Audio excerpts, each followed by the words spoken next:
નમસ્કાર મિત્રો, અમારા વિડીયોમાં આપ સૌનું હાર્દિક સ્વાગત છે। મિત્રો, આજે આપણે વાત કરવાના છીએ અમદાવાદના નારણપુરમાં એક જૂનું ઘર હતું। ઘર બહુ મોટું નહોતું, પણ એ ઘરની દરેક દિવાલમાં એક પરિવારની આખી જિંદગી છુપાયેલી હતી। એ ઘરમાં એક ભાઈ અને એક બહેન ઉછર્યા હતા। ભાઈનું નામ હતું હર્ષ અને બહેનનું નામ હતું મીરા। બંને વચ્ચે ઉંમરનો તફાવત માત્ર 3 વર્ષનો હતો, પણ બાળપણમાં બંને એકબીજા વગર એક ક્ષણ પણ રહેતા નહોતા। મીરા જ્યારે નાની હતી ત્યારે હર્ષ તેની આંગળી પકડીને સ્કૂલે લઈ જતો। રસ્તામાં મીરા રડવા લાગે તો હર્ષ કહેતો, "તું રડતી નહીં, હું છું ને તારી સાથે।" મીરા હસીને કહેતી, "ભાઈ, તું મોટો થઈને મને ક્યારેય છોડતો નહીં ને?" ત્યારે હર્ષ તેના માથા પર હાથ ફેરવીને કહેતો, "પાગલ, ભાઈ ક્યારેય બહેનને છોડતો નથી." સમય પસાર થયો, બંને મોટા થયા। પિતા નાની દુકાન ચલાવતા હતા અને બહુ ધનવાન નહોતા, પણ એક વાતમાં બહુ અમીર હતા। પોતાના સંતાનોના પ્રેમમાં પિતા હંમેશા કહેતા, "મારા બાળકો પૈસા ઓછા હોય તો ચાલે, પણ એકબીજાનો હાથ ક્યારેય છોડતા નહીં." મીરાના લગ્નનો સમય આવ્યો ત્યારે પિતાએ પોતાની બચતનો મોટો ભાગ દીકરાના લગ્નમાં ખર્ચી નાખ્યો। મીરા વિદાય થઈ ત્યારે પિતાની આંખોમાં આંસુ હતા। તેણે દીકરીને કહ્યું, "બેટા, હવે તું બીજા ઘરની થઈ ગઈ, પણ આ ઘર તારા માટે ક્યારેય પરાયું નહીં બને." મીરા રડતા રડતા બોલી, "પપ્પા, મને આ ઘર નથી જોઈએ. મને અને ભાઈ હંમેશા ખુશ તમે અને ભાઈ હંમેશા ખુશ રહો એ જ મારી સૌથી મોટી સંપત્તિ છે." થોડા વર્ષો પછી પિતાનું અચાનક અવસાન થયું અને આખું ઘર જાણે ખાલી થઈ ગયું। માતા શારદાબેન પતિના ગયા પછી તૂટી ગઈ। મીરા વારંવાર અમદાવાદ આવતી, માતા માટે દવા લાવતી, રસોઈ બનાવી આપતી, ઘરની સફાઈ કરતી અને રાત્રે માતાના પગ દબાવીને બેસી રહેતી। હર્ષ પણ માતાની સંભાળ રાખતો હતો, પરંતુ પિતાના ગયા પછી ધીમે ધીમે તેના મનમાં એક વિચાર ઘર કરવા લાગ્યો, "આ ઘર મેં સાચવ્યું છે, એટલે આ ઘર મારું છે." એક દિવસ હર્ષ માતાને કહ્યું, "મમ્મી, પપ્પાના ઘરના કાગળ મારા નામે કરી દો, હું જ તો તમારી સેવા કરું છું." માતાએ તરત કહ્યું, "બેટા, તું મારી સેવા કરે છે એ સાચું છે, પણ આ ઘરમાં મીરાનો પણ હિસ્સો છે." હર્ષે કહ્યું, "મમ્મી, મીરા તો પરણીને પોતાના ઘરે છે, અને એને આ ઘરની શું જરૂર છે?" માતાએ જવાબ આપ્યો, "જરૂર પૈસાની નથી બેટા, હકની છે." હર્ષે એ વાતને હસીને ટાળી દીધી, પરંતુ થોડા દિવસ પછી તેણે મિલકતના કાગળો પોતાના નામે કરાવવાની તૈયારી શરૂ કરી દીધી। મીરાને જ્યારે આ વાતની ખબર પડી ત્યારે તેને વિશ્વાસ જ ન આવ્યો। તેણે તરત ભાઈને ફોન કર્યો અને કહ્યું, "ભાઈ, સાચું છે કે પપ્પાનું ઘર તું તારા નામે કરાવી રહ્યો છે?" હર્ષ ઠંડા અવાજે કહ્યું, "હા, તો શું થયું?" મીરાએ કહ્યું, "ભાઈ, મને પૈસા નથી જોઈતા, પણ પપ્પાએ જે હક મારા માટે છોડ્યો છે એ મને કેમ નથી આપતો?" હર્ષ ગુસ્સે થઈને બોલ્યો, "તને કયા હકની વાત છે? તારા લગ્ન વખતે પપ્પાએ તારા પાછળ કેટલો ખર્ચ કર્યો હતો એ ભૂલી ગઈ?"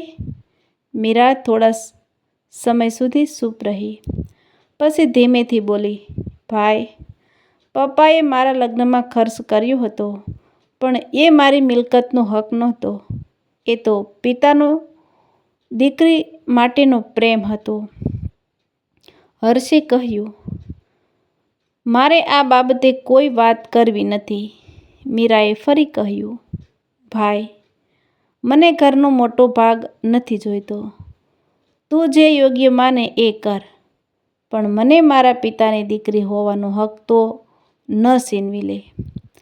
હર્ષે ગુસ્સામાં ફોન કાપી નાખ્યો. બીજા દિવસે મીરા પોતે ભાઈના ઘરે આવી. દરવાજા સામે ઊભી રહીને તેણે ઘણી વાર વિચાર્યું કે અંદર જવું કે નહીં, કારણ કે આ એ જ ઘર હતું જ્યાં તે બાળપણમાં ભાઈ સાથે રમતી હતી.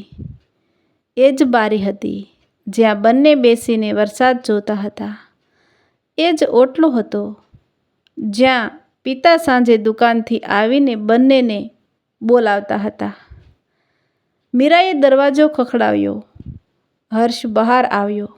મીરાએ કહ્યું, ભાઈ, મારી સાથે ઝઘડો ન કર. હું તારી બહેન છું. હર્ષે કહ્યું, તો બહેન બનીને રહે. મિલકતના કાગળ લઈને કેમ આવી છે? મીરાની આંખોમાંથી આંસુ નીકળી ગયા. તેણે કહ્યું, હું કાગળ લેવા નથી આવી. હું તારા દિલમાં મારી જગ્યા શોધવા આવી છું. હર્ષે કઠોર શબ્દોમાં કહ્યું, આ ઘર હવે મારું છે. તું અહીંથી તારો હક માંગવા આવતી નહીં.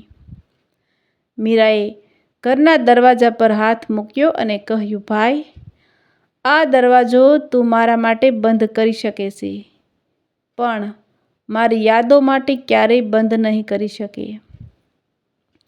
હર્ષે દરવાજો બંધ કરી દીધો. મીરા થોડીવાર ત્યાં જ ઊભી રહી. પછી આંખો લૂસીને ધીમેથી બોલી, પપ્પા, તમે કહ્યું હતું ને કે ભાઈ ક્યારેય બહેનનો હાથ નહીં છોડે. કદાચ આજે એ વાત ખોટી પડી ગઈ અને તે ત્યાંથી ચાલી ગઈ.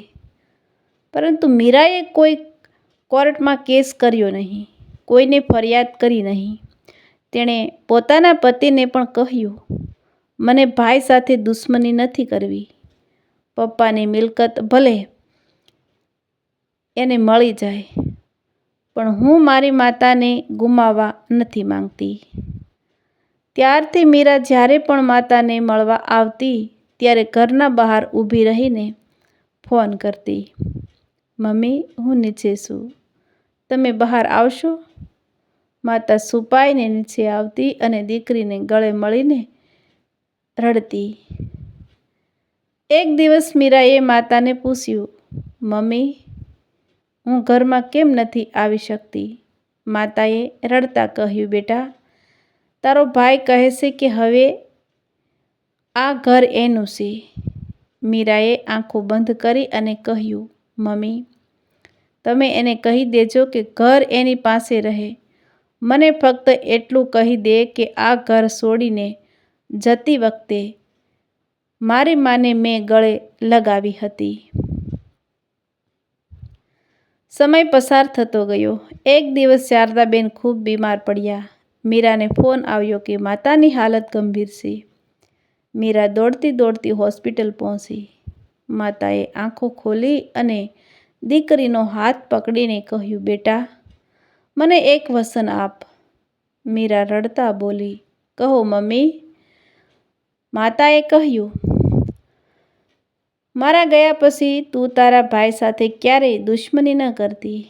મીરાએ કહ્યું, મમ્મી, તેણે મારો હક લીધો છે, પણ હું એની સામે બદલો નહીં લઉં. માતાની આંખોમાંથી આંસુ આવ્યા. તેણે દીકરાનો હાથ પકડીને કહ્યું, મને ખબર હતી મારી દીકરી આવી જ હશે. પછી માતાએ હર્ષને બોલાવ્યો. હર્ષે હોસ્પિટલમાં આવ્યો.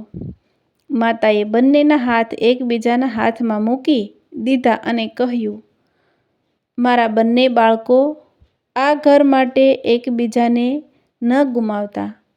ઘર ફરીથી બની શકે છે. ભાઈ અને બહેનનો સંબંધ ફરીથી નથી બનતો. હર્ષ માથું નીચે કરી દીધું, પરંતુ તે સમયે પણ તેનો અહંકાર પૂરો તૂટ્યો નહોતો. માતાએ અંતિમ શ્વાસ લેતા પહેલાં મીરાને જોયું અને ધીમેથી કહ્યું, બેટા, તું મારા માટે ક્યારેય પરણીને ગઈ નહોતી. તું તો હંમેશા મારા ઘરની દીકરી હતી.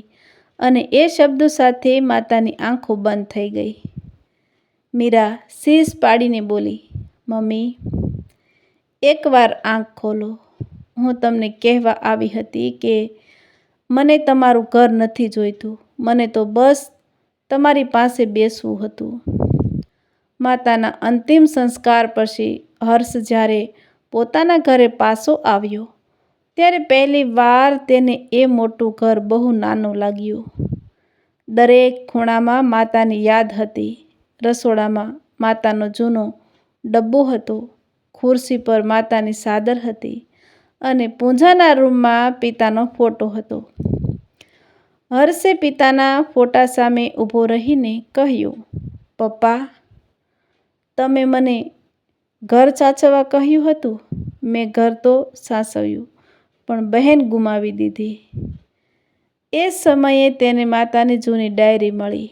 ડાયરી ખોલતા પહેલી જ લાઈનમાં લખ્યું હતું, મિતેશ નહીં, હર્ષ. જો ક્યારેય તું આ વાંચે તો યાદ રાખજે, આ ઘરમાં તારી બહેનનો હિસ્સો ફક્ત જમીનમાં નથી, તેની હિંમત હંસીમાં છે, એની બાળપણની યાદોમાં છે અને મારા હૃદયમાં છે. જો તું એને હક નહીં આપે તો પણ ચાલશે, પણ એને બહેન તરીકે ગુમાવીશ નહીં. હર્ષની આંખોમાં આંસુ નીકળવા લાગ્યા. તેણે તરત મીરાને ફોન કર્યો. મીરાએ ફોન ઉઠાવ્યો, પણ કંઈ બોલી નહીં. હર્ષે માત્ર એટલું કહ્યું, બહેન, હું તને લેવા આવું છું. મીરાએ કહ્યું, ક્યાં? હર્ષ બોલ્યો, ઘરે. મીરા થોડીવાર ચૂપ રહી અને પછી બોલી, ભાઈ, હવે કયું ઘર? આ એક વાક્ય હર્ષના હૃદયને ચીરી ગયું. તેણે કહ્યું, જે ઘર તારા વગર ઘર નહોતું બન્યું એ ઘર. મીરા રડવા લાગી. હર્ષ તેની પાસે પહોંચ્યો. હાથમાં ઘરની ચાવી હતી. તેણે ચાવી મીરાના હાથમાં મૂકી અને કહ્યું, આ તારો હક છે, પણ મને ખબર છે તને આ ચાવી કરતાં ભાઈ જોઈએ છે અને હું મોડો પડ્યો છું, પણ આજે તારી સામે હાથ જોડીને કહું છું, મને માફ કરી દે. મીરાએ ચાવી તરફ જોયું અને કહ્યું, ભાઈ, મેં તારો હક ક્યારેય નથી લીધો, તો તું મારો હક કેમ લઈ ગયો? હર્ષ પાસે કોઈ જવાબ નહોતો. તે રડતા રડતા બોલ્યો, લોભે મારી આંખો બંધ કરી દીધી હતી. મીરાએ કહ્યું, મને તારી મિલકત નથી જોઈતી ભાઈ, મને એ દિવસ પાછો જોઈએ છે જ્યારે હું નાની હતી અને તું મારો હાથ પકડીને કહેતો હતો, તું રડતી નહીં, હું છું ને. હર્ષે બહેનને ગળે લગાવી લીધી અને બંને લાંબા સમય સુધી રડતા રહ્યા. પછી મીરાએ ધીમેથી કહ્યું, ભાઈ, પપ્પાનું ઘર તું રાખજે, પણ ઘરના દરવાજા પર મારું નામ ક્યારેય ભૂસતો નહીં. હર્ષે કહ્યું, નહીં બેન, હવે આ ઘરના કાગળમાં તારો હક હશે અને મારા હૃદયમાં તો તું પહેલેથી જ હતી.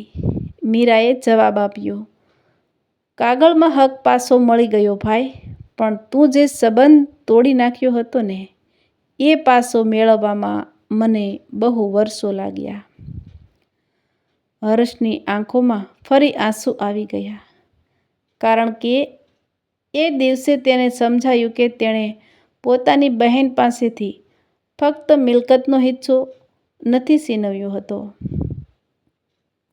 તેણે તેની પાસેથી પિતાના ઘરમાં નિર્ભયતાથી પ્રવેશવાનો અધિકાર છીનવી લીધો હતો.